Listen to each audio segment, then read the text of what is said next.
मित्रों, आज हम बात करेंगे भारत के 36 प्रमुख राजपूत कुलों में से राठौड़ राजपूत वंश के बारे में।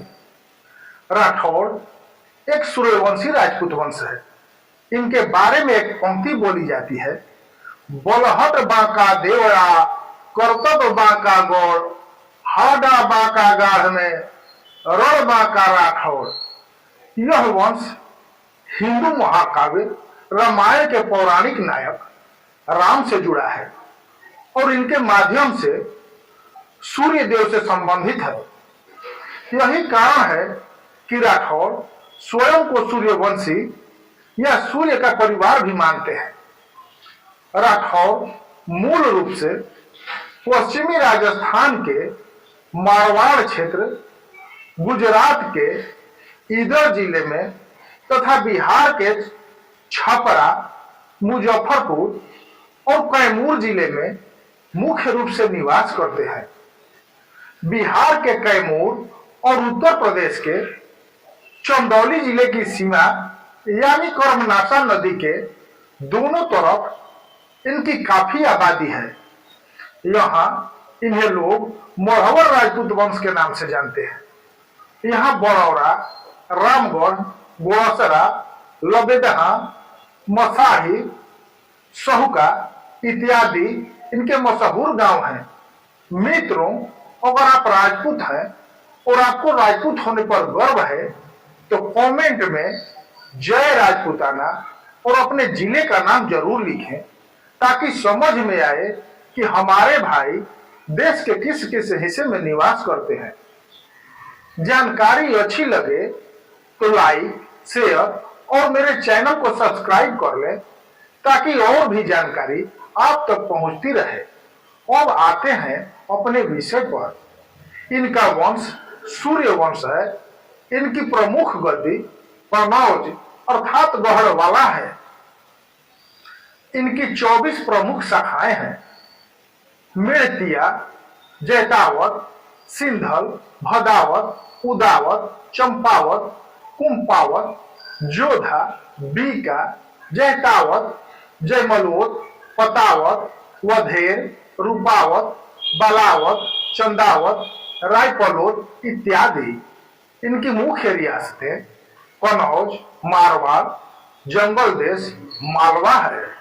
गोत्र कश्यप, गौतम, शांडिल्य, अत्रि, वशिष्ठ और वत्स है तथा इनकी कुल देवी नागणेचिया माता है, जो कि नौगाड़ा गांव जोधपुर राजस्थान में विराजमान है। इनका वेद सामवेद तथा शाखा पौथुमी तथा गोभिल ब्रह्मसूत्र है। इनकी रियासतें 1226 से 1949 तक मारवाड़ में थी, फिर 1488 से 1949 तक बीकानेर में रही।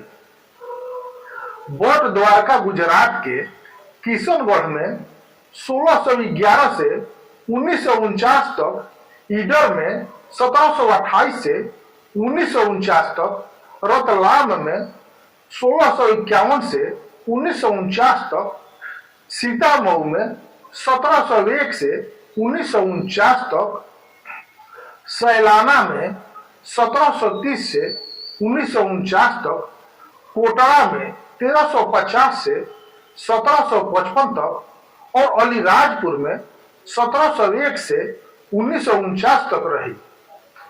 जम्मू कश्मीर के पूंछ में 1596 से 1798 तक और पंजाब के अमृतसर में 1857 से अभी तक है। 1949 में रियासतों के भारत में विलय होने तक जोधपुर से मारवाड़ पर शासन करने वाले वीरवंश राठौरों की कहानी को समझने के लिए हमें सन 1194 में वापस जाना होगा।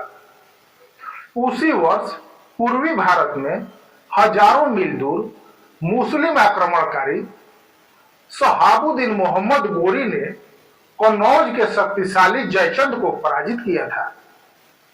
जयचंद के परपोते शिवजी नए युद्ध क्षेत्रों और अपने लिए गौरव की तलाश में सन 1226 में मारवाड़ के लिए रवाना हुए। शिव जी के वंशज ही गर्व से राठौर नाम धारण करते हैं। 1226 में मारवाड़ के प्रमुख शहर मंडोर, जो आज जोधपुर से कुछ ही दूरी पर है, और पाली, जो जोधपुर से दक्षिण में 65 किलोमीटर की दूरी पर है। पाली ही वह समृद्ध व्यापारिक केंद्र था जिस पर शिव जी ने सबसे पहले विजय प्राप्त की थी। दशकों तक राठौर वंश का निरंतर विस्तार होता रहा, लेकिन 1395 में अपने 12वें शासक रामचुंडा के शासनकाल में उन्होंने मंडोर पर विजय प्राप्त की और अपने अधिकार में नहीं लिया। मंडोर मारवाड़ का सबसे ऐतिहासिक शहर है, जो कि आज खंडहरों में तब्दील हो चुका है। यह शहर कई महान राजवंशों की राजधानी रह चुका है।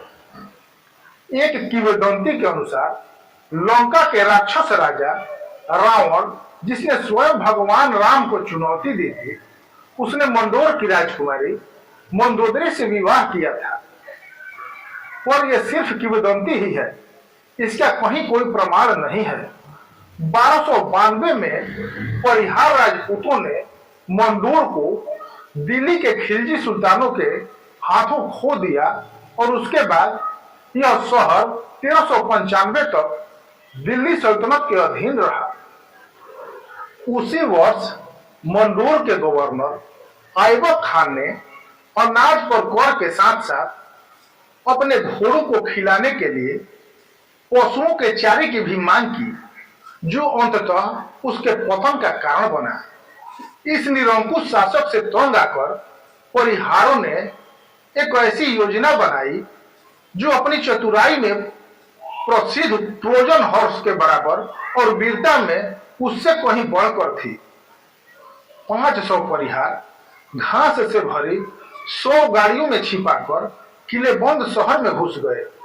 इन गाड़ियों की अचानक जांच की गई और भाले से उन पर वार किए गए। कुछ लोग भाले से घायल हो गए, लेकिन उन्होंने एक शब्द भी नहीं कहा और वास्तव में भाले निकालते समय उन्होंने उन पर लगा खून भी पोंछ दिया। फिर परिहारों ने मुसलमानों पर हमला कर दिया। 1 घंटे के भीतर मंडोर एक बार फिर उनके कब्जे में आ गया, लेकिन विजयी सेना को एहसास हुआ कि उसकी रक्षा करना एक बिल्कुल अलग चुनौती होगी। तभी किसी ने सुझाव दिया कि युवा चुंडा से विवाह का समझौता कराया जाए। इस प्रकार मारवाड़ की राजधानी मंडोर दहेज के रूप में राठौर परिवार को प्राप्त हुई। मंडोर के निर्विवाद शासक के रूप में शिव जी के वंशज इस क्षेत्र के सबसे शक्तिशाली वंश के रूप में दृढ़ता से स्थापित हो गए थे। चुंगा के पोते राव जोधा ने भारत के इतिहास में राठौर वंश को एक विशेष स्थान दिलाने का बीड़ा उठाया।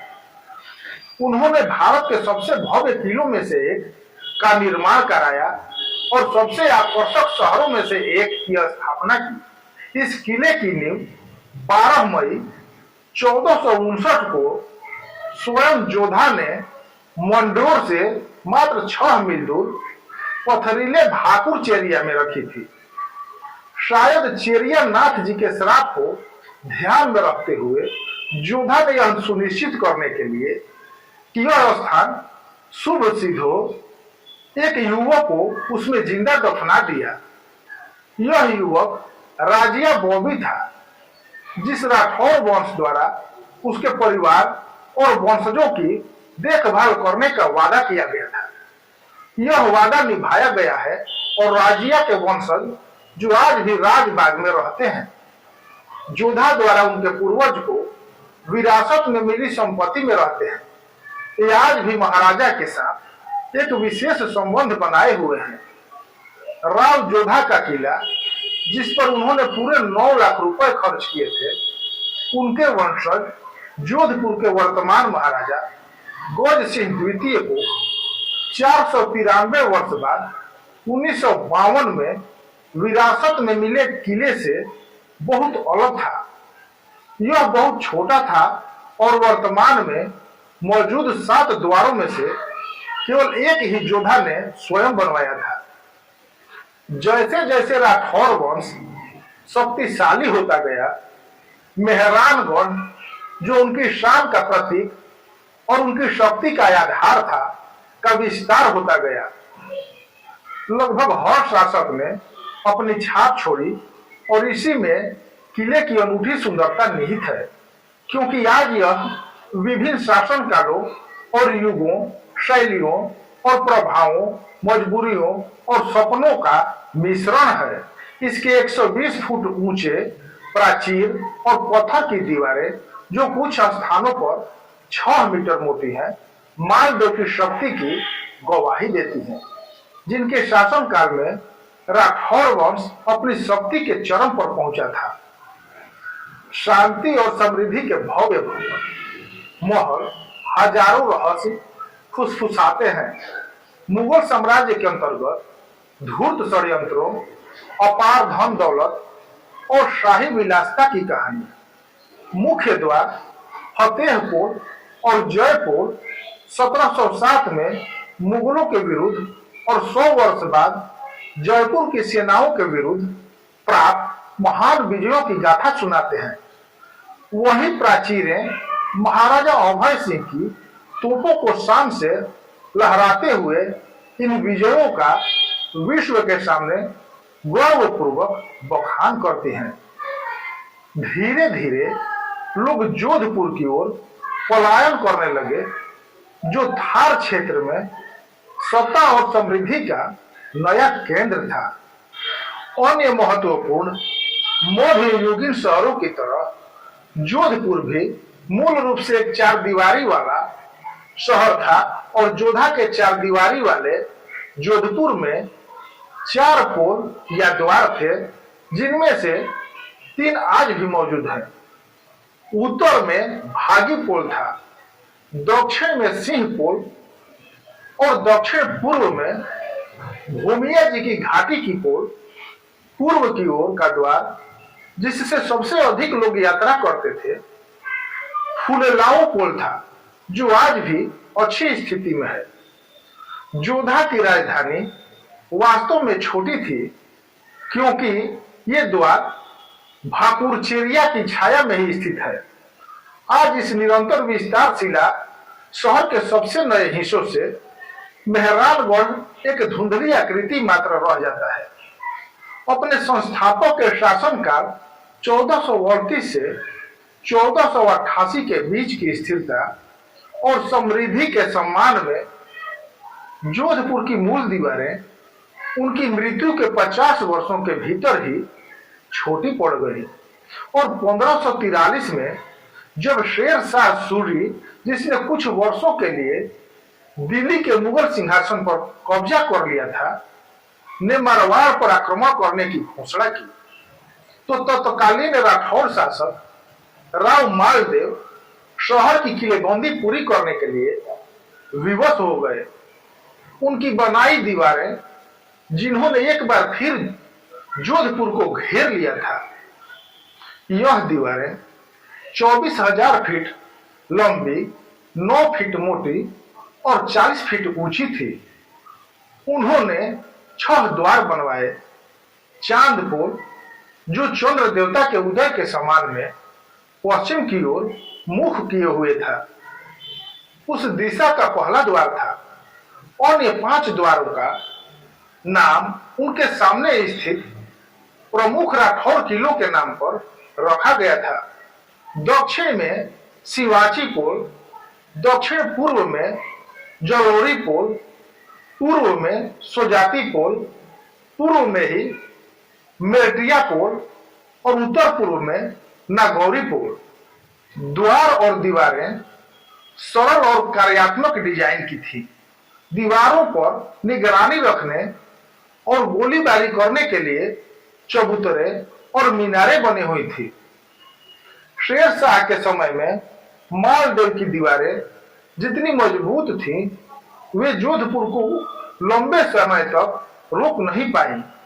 चांदपोल और मेटिया पोल को छोड़कर बाकी सभी द्वार महाराजा अभय सिंह और बख्ता सिंह के शासनकाल में बाहर की ओर स्थानांतरित कर दिए गए थे। आज ये द्वार मरम्मत और रंग रोगन के बाद भी अप्रयुक्त है, क्योंकि दीवार वाला हिस्सा नए हिस्से में मिल गया है और जोधपुर राजस्थान का दूसरा सबसे बड़ा शहर बन गया है। दीवारें तो लगभग गायब ही हो चुकी हैं। आज एक एक पत्थर तोड़कर घरों, दुकानों और झुग्गी झोपड़ियों में इस्तेमाल किया जा रहा है। मंडोर की पुरानी राजधानी पूरी तरह से वीरान नहीं हुई थी। दरअसल 1873 तक यह वीरान रही। मारवाड़ के शासकों का अंतिम विश्राम स्थल मंडोर ही था। श्मशान घाटों पर बलुआ पत्थर से बने शाही स्मारक प्रभावशाली और अलंकृत हैं। उनकी भव्यता आसपास के सार्वजनिक उद्यानों और खंडहरों के उदास वातावरण को क्षण भर के लिए हल्का कर देती है। आधुनिक सभ्यता की चहल पहल से घिरे मंडोर के पुराने शहर में यह जानना रोचक है कि कभी कभी 80 महिलाएं सती प्रथा का पालन करती थी। अपने पति की चिता पर स्वयं को जला देती थी।